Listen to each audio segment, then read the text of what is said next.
Olá pessoal, Meca Andrade. Eu tô aqui agora gravando o meu primeiro vídeo nesse novo canal sobre um tópico que eu acho que é absolutamente indispensável da gente gastar um tempo pensando e discutindo e tentando chegar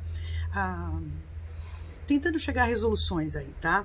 A gente tá vivendo um período que, como eu já falei em outros momentos, ninguém sabe exatamente como superar, porque ninguém nunca viveu, não existe exatamente resposta para muitas das perguntas que a gente se coloca, e muito do que a gente, muitas das decisões que a gente toma são baseadas em previsões que a gente faz, com base naquilo que a gente conhece de um mundo completamente diferente desse que a gente está vivendo hoje.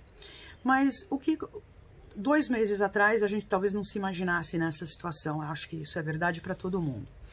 O que eu gostaria de trazer nessa primeira conversa com vocês? Nós entramos num período em que é absolutamente importante que a gente se mantenha distantes um dos outros. E com isso a gente está vivendo aí um período de quarentena, de distanciamento social, de afastamento, de isolamento, que é mais difícil e mais fácil dependendo das condições nas quais você vive. Mas para as pessoas que têm em casa pessoas com necessidades especiais e autismo em particular, esse desafio é imenso. É imenso por uma série de razões que eu jamais conseguiria cobrir em um vídeo só. Existem questões de comunicação, existem questões de rotina, de dificuldades comportamentais em geral, de necessidade de movimento, de necessidade de experiências sensoriais, existem questões de vários âmbitos e dimensões. Então, por conta disso, essas famílias, obviamente, que vivem com crianças ou com pessoas adultas e jovens que têm transtornos do espectro do autismo, e eu não estou falando necessariamente só de casos graves, eu não estou falando só de pessoas com dificuldades, com questões cognitivas também.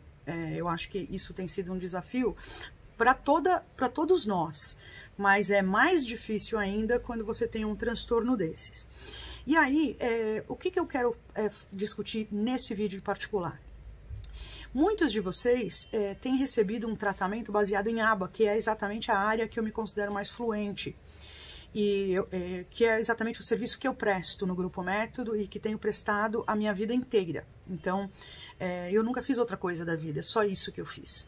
Eu tenho quase 50 anos e trabalho nisso desde que eu me conheço por gente. Então, a questão que me veio aqui agora, assim, a gente tem visto uma quantidade cada vez maior de provedores de serviço em ABA, tá? Lógico, existe sempre a discussão da qualidade, da formação, isso, aquilo, quem é o analista do comportamento, quem não é. Como eu falei, eu sou psicóloga. Então, aqui nesse país, eu tenho a licença para atuar dentro da psicologia comportamental e é nessa que eu atuo. Mas eu me considero analista do comportamento. Eu me considero analista do comportamento porque eu sempre fui analista do comportamento, desde os anos de faculdade, isso foi há muito tempo atrás. O que me chamou a atenção neste período e que é o tópico que eu queria discutir? Muitas das pessoas, com essa demanda da gente ficar em casa, eu estou trabalhando de casa, né, hoje, eu não faço isso sempre, mas em alguns dias eu tenho tentado me proteger, até porque eu faço parte de um grupo de risco. Então, nessa situação de se proteger, a gente teve que levantar a seguinte questão: ABA para pessoa com autismo, intervenção comportamental para pessoa com autismo é um serviço essencial? Essa é a questão. Se você é uma família que tem uma pessoa com autismo em casa, você está provavelmente falando assim, gente, isso não é nenhuma questão, né? Óbvio que é essencial.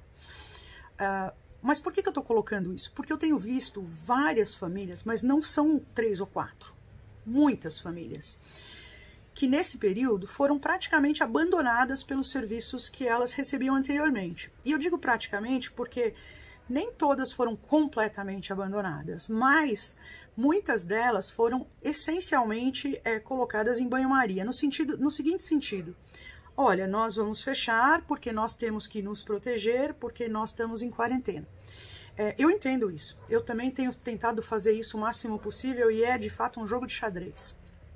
A minha questão é, para a pergunta, ABA é um serviço essencial, não deveria haver a menor sombra de dúvida. aba para pessoa com autismo é um serviço essencial, tá? Essa não é a questão.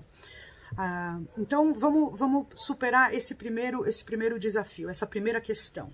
Você, sendo uma pessoa que é responsável por outras vidas, e por vidas que têm determinadas necessidades, que você, como profissional, domina recursos para melhorar a qualidade de vida dessa pessoa e acaba oferecendo um serviço que no dia a dia dela é essencial, você não pode simplesmente descontinuar o serviço, tá?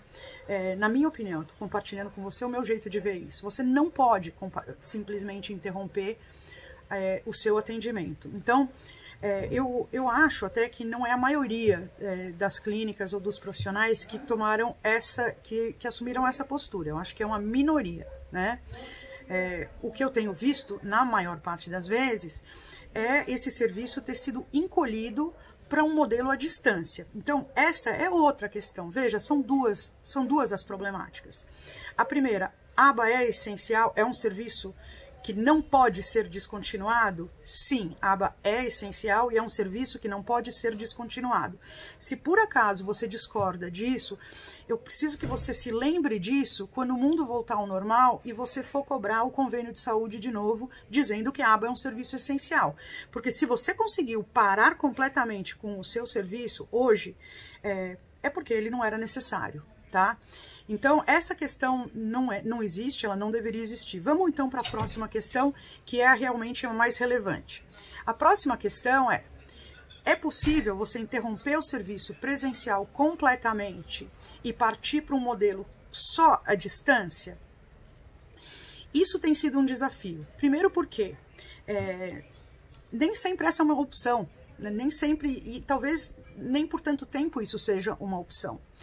Nós no Grupo Método temos mantido algum tipo de atendimento presencial para aqueles pacientes que com laudo médico ou com uma recomendação até nossa, a gente fala assim, não dá para, entre essa opção, entre a escolha de interromper o serviço e correr o risco desse paciente acabar tendo que acessar o serviço de saúde numa emergência psiquiátrica ou comportamental, e correr o risco de expor, então é um equilíbrio muito difícil.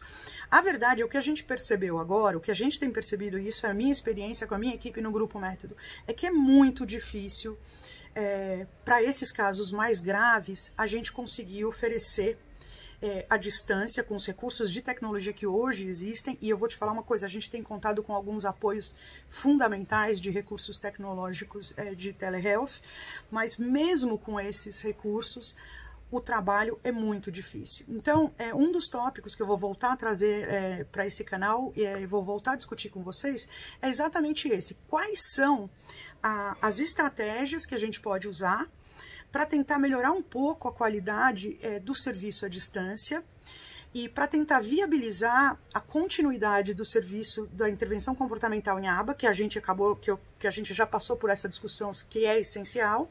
Como é que a gente consegue manter isso com alguma qualidade diante das condições que a gente tem agora? É óbvio que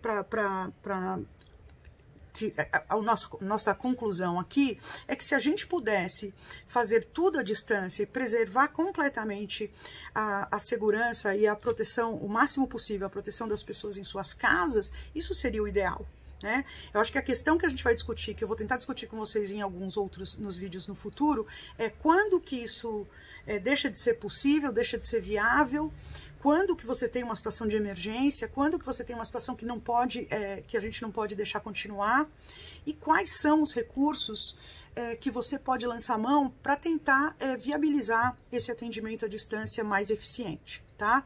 Então, primeiro passo, se você por acaso interrompeu o serviço dos seus pacientes completamente, vamos tentar retomar isso para poder dar para eles o suporte que eles precisam, porque conforme os dias vão passando, as coisas nas casas dessas pessoas têm ficado mais difícil. A gente, você, eu, todos os profissionais de saúde que vivemos disso há bastante tempo, a gente tem a obrigação de continuar oferecendo suporte, serviço, apoio e todo tipo de acolhimento que essas famílias estão precisando agora, tá bom?